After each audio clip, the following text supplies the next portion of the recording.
Hey there, ladies and gentlemen. Welcome to another exciting episode of the Running in Place podcast, the Gen X take on a millennial world. My name is Jack Rolfe, and with me tonight from his nuclear-powered submarine is... Craig Shepard. Thank you for joining us this evening. You had to come up through the Arctic shelf to join us, and I really do appreciate that. You wouldn't think the internet would be that good from the Arctic Circle, but as it turns out, it really is. We have excellent antennas that we pop above the ice from time to time. Excellent. Actually, I'm an antenna nerd. I would love to know what kind of antennas those are.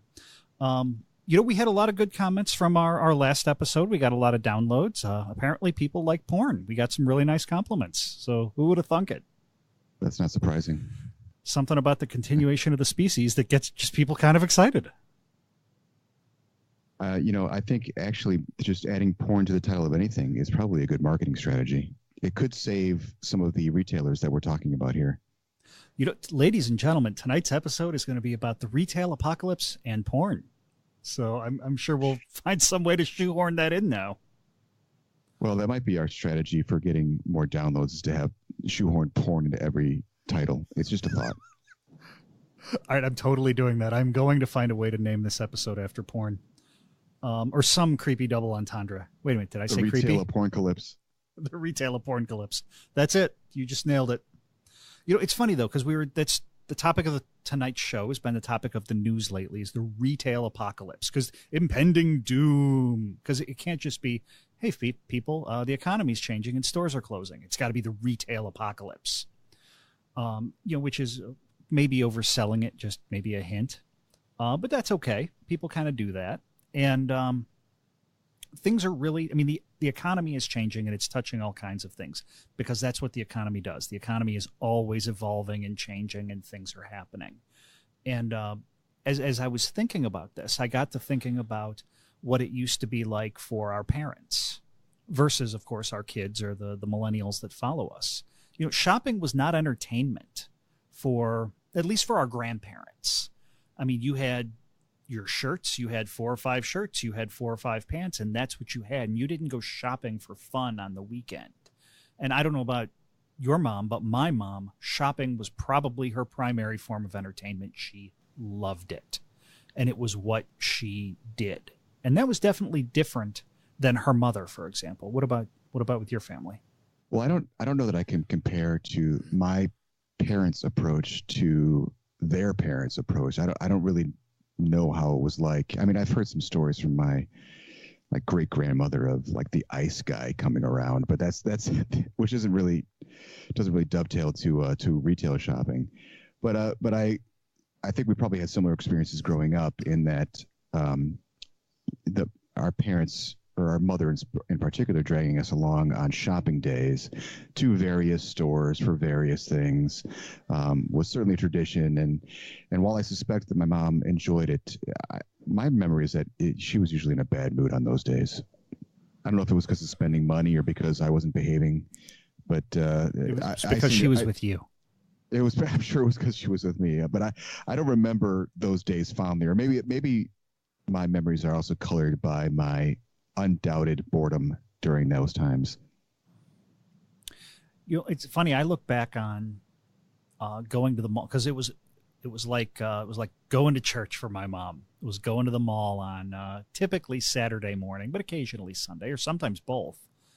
But I was bribed. That's it's just absolutely what it comes down to, because my dad wanted me out of the house. Who knows what my brother was doing? So I would get like $6. And because $6 would buy you a paperback, and I would read that between that Saturday and the next Saturday. And so for me, it was great. I loved it. I got out of the house. I didn't really care for the mall that much, because it was the same thing week after week, but I got a new book. And I remember when I was in college, I went to the used bookstore and dumped off literally hundreds of paperbacks. And the guy's like, I'm never going to give you credits in here. You'd bankrupt me. I'm like, just take them. I don't want them.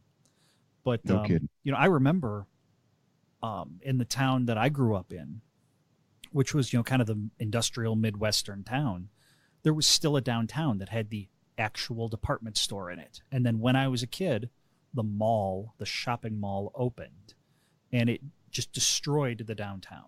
The downtown just evaporated with retail. Yeah, the jeweler was left and a couple other, the eye doctor and a couple other things, but pretty soon they were gone too. And the mall just took over everything. And then So sorry, go ahead. maybe that was the first retail apocalypse. Is that change from local downtown centers to the malls? Oh yeah, definitely. That was one of probably many seismic shifts in retail, but I remember that one very distinctly because my grandmother and my mom loved going to this downtown to shop, and occasionally even to Chicago, but other people did that more than we did. We didn't really go into Chicago to shop very often. But we would do this, and then that evaporated. And of course, my mom and my grandma just loved the mall. It was a total entertaining experience, whether it was the food court or the bookstore or the attached movie theater. Well, I love the mall. I mean, if we're talking about our childhoods, the mall was one of my favorite places. It was fascinating. It was a place where teens could hang out. It was a place where, I mean, I remember stores that I would visit every time I went to the mall, like Spencer's Gifts for one thing, things like that, where you just look at wacky things. I mean, the mall was great when I was growing up. KB Toys. Sure. Yeah. It's fantastic. Yeah, and it's funny how my kids will never experience a toy store in a mall. I mean, maybe there will be a pop-up store over Christmas, but the old toy store and walking the aisles for because my mom would just kind of dump me in the mall because she wasn't too terrified of me getting kidnapped and murdered. So I would just wander the toy store and wander the bookstore, and apart from the malls too. I remember certain feeling I would get, like an adrenaline rush almost, or a surge of emotions every time we passed a Toys R Us, because it was just such an experience. I just loved going into that store, looking around at all the things that I didn't even know existed. We were not a well-to-do family. I didn't get a lot of those toys, but just being in that environment, to the extent that my parents, would let me roam around in there. I mean, that was a wonderful experience and something I look back on fondly. And I wonder if kids today really get that. Well, particularly Toys R Us because they're closed, but also just the experience of being amongst all of that commerce or all of those products that you can touch and see right in front of your eyes. I get the feeling that is at least less of a part of our kids' experience. I think that's true, but I wonder if they get that from the video game aisle. My sons certainly do. Now, my daughter loves the toys because she loves looking at the dolls, but my sons in particular really do seem to enjoy the video game section more so than, say, the toy section. So maybe that's just different. And do you mean at like a Walmart or something? Yeah, like a Walmart, or even back when Toys R Us was around. I mean, sure. Because it was interesting because I never really got to go to Toys R Us as a kid. Whatever the visit to the toy store or the store that had toys in it was always ancillary to something else. So to just go to Toys R Us just didn't happen for me. But it was rare for me too. But if we went to Walmart, or if we went to Kmart, or if you were, in fact, you grew up in the same town I did, so Zayre. Sure. Do you remember Zayre? We didn't go there very much, but I do remember the Zayre. I remember Zayre. I remember service merchandise. I remember, which we discussed last time, related to underwear and lingerie and porn. Ladies and gentlemen, see porn. And I remember, what was that other place? God, there was a Venture. Venture, yeah. I remember Venture, and these were all department stores that kind of evaporated. And when I think back to like my grandma, so we got a rural town in Kentucky, a river town right on the Ohio River. They had what were those two? Ben Franklin. And they bought almost everything at Ben Franklin.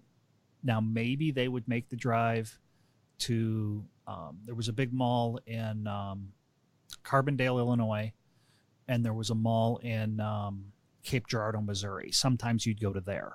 But I remember when I was really, really little, before the malls opened there too, it was, Ben Franklin. And we'd walk to the little downtown in the Ben Franklin. Now, the Ben Franklin evaporated, 1980 or whatever. Is And Ben then Franklin, how big is that? Like compared to a Walmart, how big is the Ben Franklin? I would say that Ben Franklin was about the size of a Family Dollar. Okay. So what's that? 30,000 square feet? No, not even 20,000 square feet. Yeah, I don't know. Not But if you say Family Dollar, I kind of get that. Yeah, like a Family Dollar size, except that they had everything. They had hardware, they had clothes, they had everything but food that I recall. So they had hardware, they had clothing, they had electronics, and you'd have your choice. You'd have 2 radios. They'd have a television or a couple of TVs behind the counter. You could get your 13-inch black and white or your 17-inch color. These were the things you could get. And you may already know this, but Sam Walton started off with a bunch of Ben Franklins, and those basically evolved into Walmarts. No, I didn't know that. I mean, that's how he started his career. I read his book. So he started off with Ben Franklin's, and I think he owned a bunch of them. And then I don't want to imply that Ben Franklin's became Walmart's. I think he then branched off and started doing his own thing. But he got his retail chops running Ben Franklin's. Oh, that's kind of interesting. Yeah. So those stores existed, and then of course the Walmarts of the world kind of pushed them out. And then the malls came along, and malls have suffered, but not all of them are doing bad. How many malls are there in the Chicagoland area? 20? I mean, I don't know. That sounds about right, but there used to be more. A lot. I know a lot of malls that are ghost towns now. Yeah. Well, I mean, there's the Woodfield Mall, which is the famous one. Up until the mall, still going strong. You can walk in there on a Friday or a Saturday and find 100,000, well, maybe not that many, 10,000 teenage girls walking around, seemingly buying nothing. So I wonder how. I mean, but the mall's packed to the brim, and people seem to be buying stuff. So maybe they are doing okay. But there's the Stratford Squares. Have you been to that mall? I haven't been to that one. I mean, I've been to Charlestown, which is just dead. Charlestown it's sad. Yeah, it's actually sad. Well, Stratford Square is sad, and these are big malls. These are malls that have 5 and 6 anchors. Back in their heyday, the Marshall Fields, the J.C. Penney's, the Carson Pirie Scotts, the Kohl's. They're just evaporating over time. And so that mall's sad. There's a mall called Spring Hill Mall. I haven't been there in a while, but last time I was there, it actually wasn't doing too bad. But maybe it's changed. They're doing okay, but the funny thing is they cut off a third of their retail space. They replaced it with a movie theater, and the movie theater's fine. But, it's doing great if you say, all right, a third of what we used to be good at is gone, so now we're going to have to survive with a third less. Which I can certainly understand. If that was a business move that they decided they have to make, then rock on. I can't argue with them on that.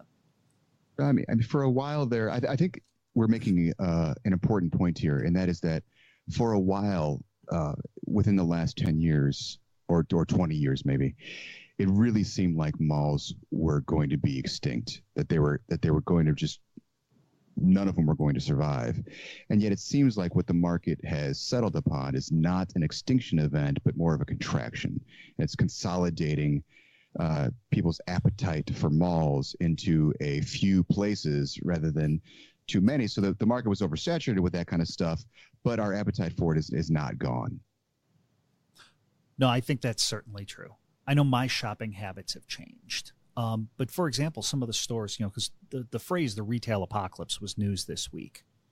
And so I want to run down a list of stores that are either going to be closing entirely or closing, large numbers of stores. So the one that surprised me and maybe works into our theme of, Gen X kind of versus millennial kind of thing is Victoria's Secret is closing 53 stores and is actually really challenged right now. And I couldn't believe that when I read that. I don't know why I couldn't believe that, but that didn't occur to me. Then when I read a little bit about it, everybody said, well, their lingerie is outdated. That's not what the kids today want. And the young people that are buying this. So, okay, what are young people wearing? But Abercrombie and Fitch is closing stores. Charlotte Russe is closing all of their stores, 500 of them. Payless, which I don't know if millennials Apparently they buy their shoes online or something. Payless is closing 2,500 stores. Gymboree is 800 stores. I mean, the list just goes on and on and on. But that includes things like, JCPenney's, which is they're just closing 19 stores. That's announced right now. 19 in this area or 19 total? I thought it was much bigger than that. Well, the prediction is much bigger over the course of the next couple of years, but it's 19 were announced this past week, followed by probably more in the future. But some of these big retail outlets are really in trouble. And JCPenney's is a staple. I loved Carson's. Carson's is now completely gone. They closed last year. That's where I bought all of my work clothes. Well, yeah, they were like an upscale Penny's. Yeah, that's a good way to say it. That's exactly what they were. Dillard's. Sorry. Well, yeah. No. I think we're saying the same things here. A lot of these stores that you're mentioning are, at least as I view them in my head, mall-based stores. Like every mall is going to have a Victoria's Secret. Every mall is going to have a Gymboree. So maybe this is a function of this market contraction, or maybe there's something else going on.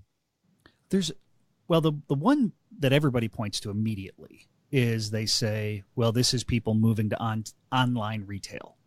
Everybody uses Christmas, and online retailers were way up at Christmas, and department stores actually had a 4.6% decline. So everybody's saying Amazon wins, everybody else loses. And to be honest, I can at least talk about my purchasing habits. There's probably some truth to that. I love Amazon Prime. You're not the only one. I'm also a member, and I love it as well. And I probably do primarily most of my shopping is done through Amazon Prime. And this is something I should probably not be proud of. And I'm not proud of it, but this is an example of maybe doing the wrong thing. So, for example, Best Buy. Now, people have predicted Best Buy's demise for a long time. Best Buy has certainly changed the size of their stores. They're way smaller than they used to be, a third of the size of what they used to be. But I will go to Best Buy to see if I like something. And I used to do the same thing at Gander Mountain, and Gander Mountain's out of business now too. But I'll go to Best Buy, see the TV in person, or see the computer, or see whatever it is, and then go buy it on Amazon. Now, one of the nice things is that Best Buy is pretty good about price matching.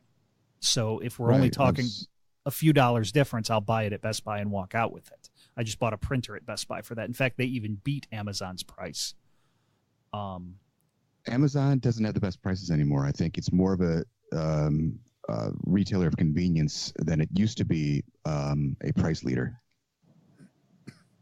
Yeah, I think you're right. That's my impression anyway.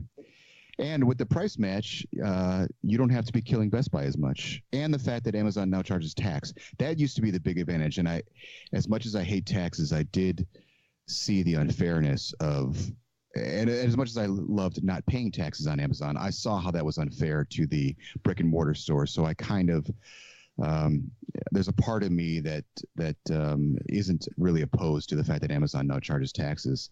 So now and I used to do the same thing you're referring to, but now I won't hesitate to buy something at Best Buy. The problem is they often don't have it. If it's something that they, and I get it, they can only stock at a store, maybe the top 20% of selling products in any given category. But if that's not what I want, I'm going to have to end up going to Amazon anyway. No, I would agree. And Amazon only charges state tax. They don't actually charge the local municipal taxes. So you're only paying a fraction of the full taxes that you would pay at the retailer. And again, I do think that Amazon got it in. The argument that gets made is that Amazon was given an artificially competitive. They were artificially competitive. They were given a break in the marketplace for a dozen years by not having to pay taxes. They were then able to drive local retailers out of business. So by the time they do end up paying taxes, they have actually already accomplished everything they've wanted to by driving out a lot of local competition that puts them definitely in the driver's seat. And they don't have much competition. I mean, Walmart is really trying to create their own kind of Amazon online workforce, their kind of marketplace, but it's kind of a pale comparison. Well, I don't know about you, but given Amazon's recent trend of, I don't know if it's a trend, but my experience that Amazon is not the place to get the lowest price. I have been comparison shopping between Amazon and Walmart, and I have purchased a few things through Walmart that I looked for first on Amazon because it was cheaper, and they're also offering the free shipping, so without a membership fee. Oh, really? I'll have to pay more attention to that. I think it's $25 or $35 to get.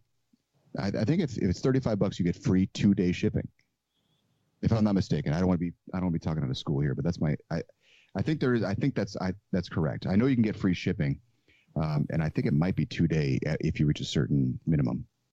Well, and it's funny because there's, again, so you have the retail apocalypse, or you have good economic times and bad economic times, but it's got long tendrils out into the community. I mentioned employment, of course, that's part of it.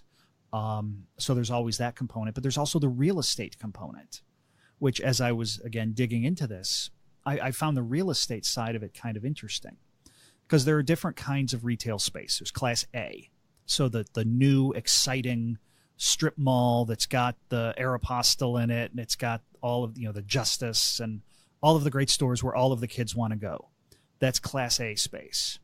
Then you've got the Class B space that's got your Verizons in it and your mattress retailers maybe, and some of these other places. Who uses these words, these classes? These are real estate terms. So if you're in like commercial real estate, these are terms that you'd recognize, and when somebody says a Class A. Class A real estate, that's going to be high end. That's going to be something that's in demand.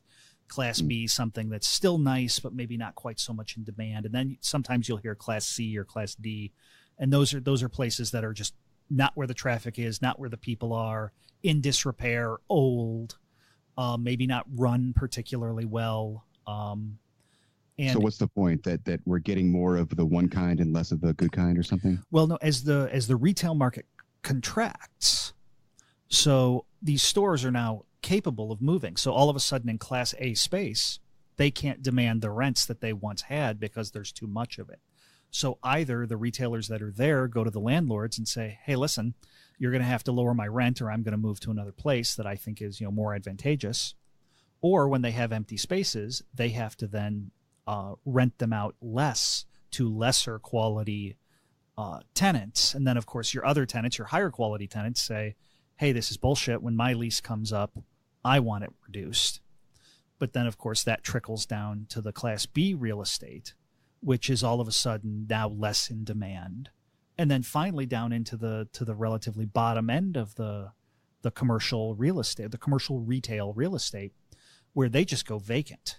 Because, if you're a bottom end, if you're a smoke shop, but all of a sudden you can, or a vape shop, those seem to be the, du jour today. You're the vape shop. All of a sudden you can move into all of those really expensive places, get them really cheap. All of a sudden you're getting a lot more traffic. You're getting a lot more exposure. But that crappy strip mall that you were in is now empty. And then, of course, that's, nobody wants to go into an empty strip mall. I've seen that, and I've seen a number of like when a Walmart closes down, and I don't know if this sort of dovetails exactly the retail apocalypse, but sometimes like a Lowe's in your area or a Walmart will shut down or will move to a different facility, and then you've got a big, huge building that's empty for a long time sometimes. Well, I've got one not far from me where a Target used to be. The Target actually moved. They didn't leave town. They just moved to a different space. But there was this enormous shopping center, and the GNC is still there, but they're only there until their lease is up. Yeah, there's a Party City, right, but they're only there until their lease is up. And the second their lease is up, they're gone. And then when that happens, this entire shopping center of probably 40, individual units will be almost entirely vacant.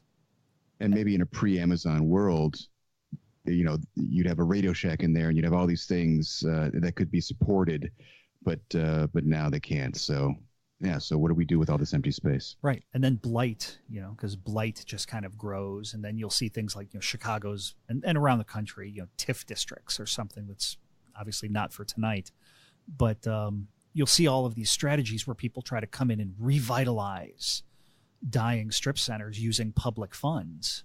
And in a lot of cases, they're not good investments.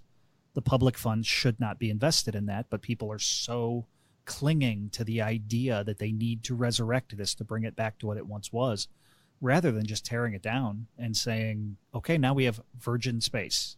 Who wants to come in and buy this now? Mm-hmm. So, I mean, I think that's something that's said a lot at the Democratic National Convention. I think that will be a topic of discussion. We glossed over it a little bit, but I think it might be worth spending a couple minutes on the employment thing. And I know you talked about your friend who lost his job after Toys R Us. I'm thinking about how what was sort of, at least I viewed as kind of the rite of passage when I was growing up in terms of employment. I knew almost everyone that I knew worked at a mall, and that was their first job. And it was how you didn't get paid very much, but you didn't have any experience. And so it was kind of expected, right? But it was how you gained experience, how you got some spending money, how you afforded car insurance or gas money. And I wonder how that's different for the millennial generation. And in some ways, I feel some sympathy for them, to the extent that this change in the world has made it more difficult for them to dip their toe into the working world, the working environment, get that experience. Well, I sold luggage, and I sold board games at a mall. And believe it or not, the luggage job really was great for my bag fetish. I got a lot of cool bags out of that job. Sure. But that was a great job for me in college. And, I didn't make much money, but it gave me the hours that I needed. Eventually, I moved out of the mall.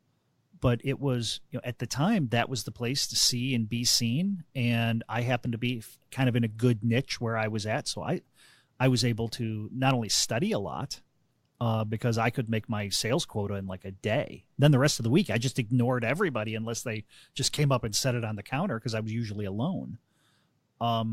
And it was a rite of passage. And you're building important skills, not just sales skills, but interpersonal people skills, responsibility. If you have to be here on time, or you might lose your job. I mean, there's something to be said in terms of the maturation of an individual when they become accountable to someone other than their parents or their teachers. And there's a direct risk reward or work reward exchange. I'm giving you my time and my effort, and I'm getting money in exchange for this. I think it's really important, or at least it was really important to me, and I hope that there's some way that the kids today are getting that. Well, and I think it's appropriate that you mention that now, because we just had that story break in the last 24 hours about this college admission scandal. And college admission scandals are not a new thing. It's really only who's pocketing the money. Like, you can go in and you can, pay enough money to have your name put on a dorm room or on a hall, on a study hall or something like that, and your kid gets admitted. But, that's considered legal. Then what we see is when the coach gets it, that's considered illegal, and that's a scandal. And 36 people were arrested, all very affluent, wealthy people. And, these are kids that, didn't work. To anyone who hasn't seen this news story, why don't you just give a synopsis of what's going on here? Okay, very, very briefly, the FBI and the Justice Department indicted, I think it was 36 people, on kind of two things. One was where they would pay to have other people take their SATs for their kids in high school to raise their score to get them into the school they want to be in.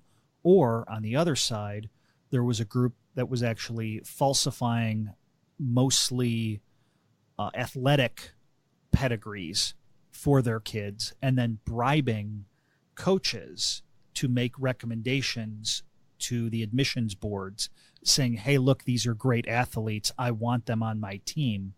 They would then get admitted to the school as an athlete, but never actually participate in the athletics.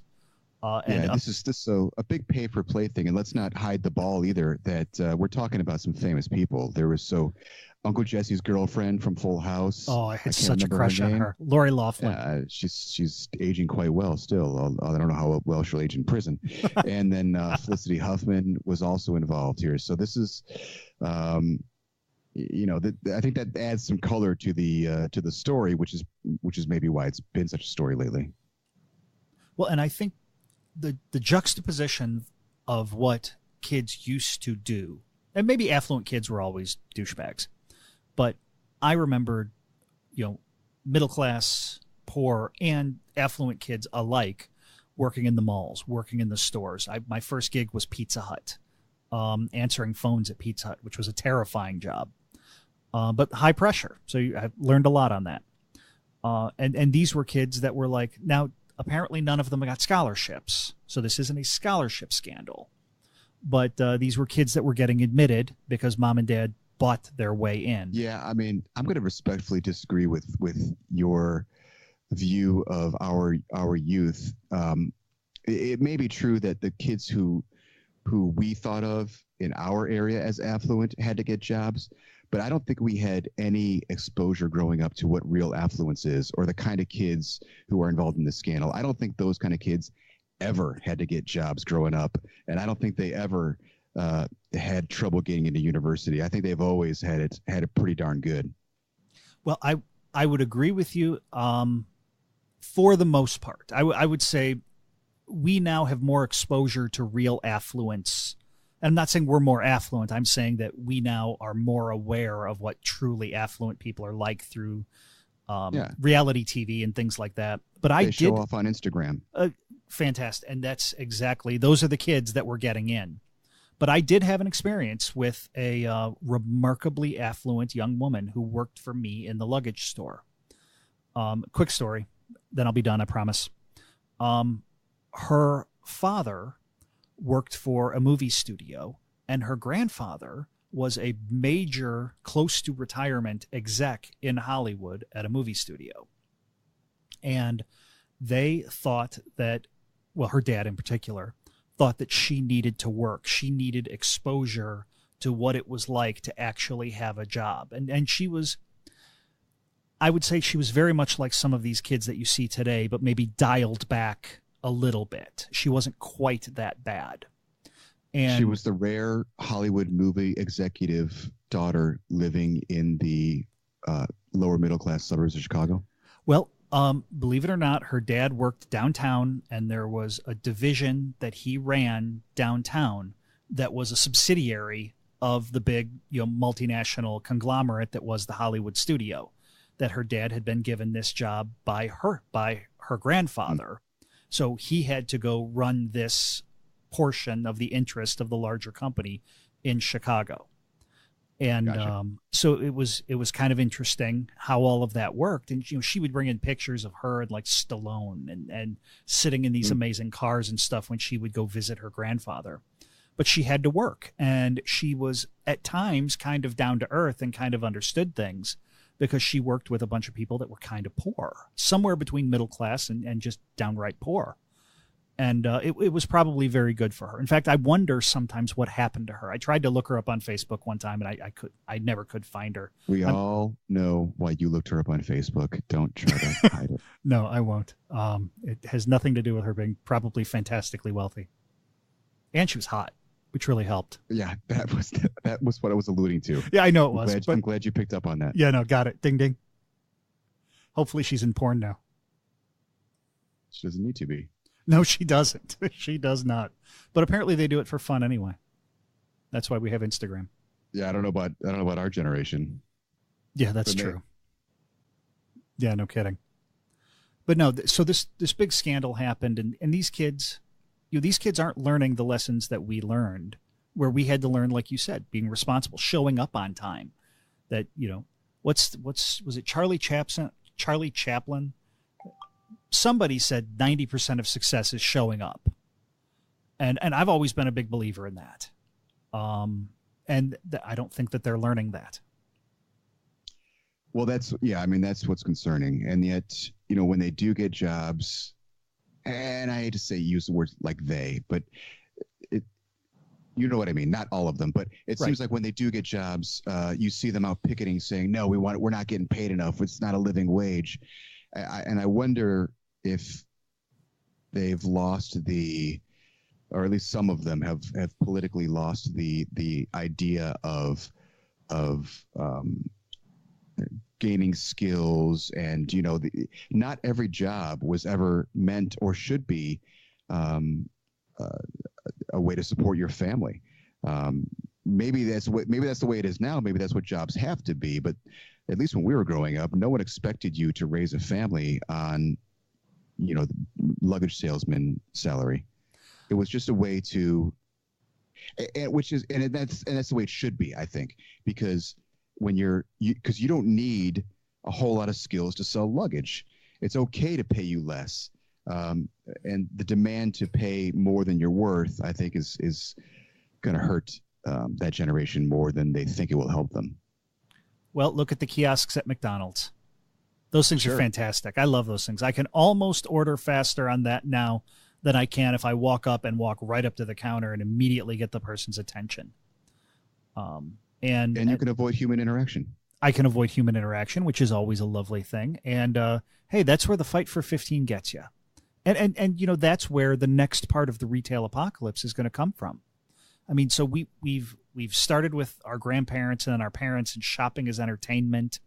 And then, we moved into the kind of modern era of the malls. And then as the malls kind of ebb off a little bit, and we've got this rise of this impersonal online, online purchasing, online retail is the epitome of arm's length non-interaction. And next is the non-interaction in the store, whether it's the automated lines at the grocery store, whether it's the kiosks at McDonald's. That's my favorite example, is the kiosk at McDonald's, because it's so perfect. It's so good. And what happens, coming very soon when a lot of states start adopting this $15 minimum wage. And all of a sudden, I wouldn't be selling luggage for $15 an hour. That store would just close. It is closed, by the way.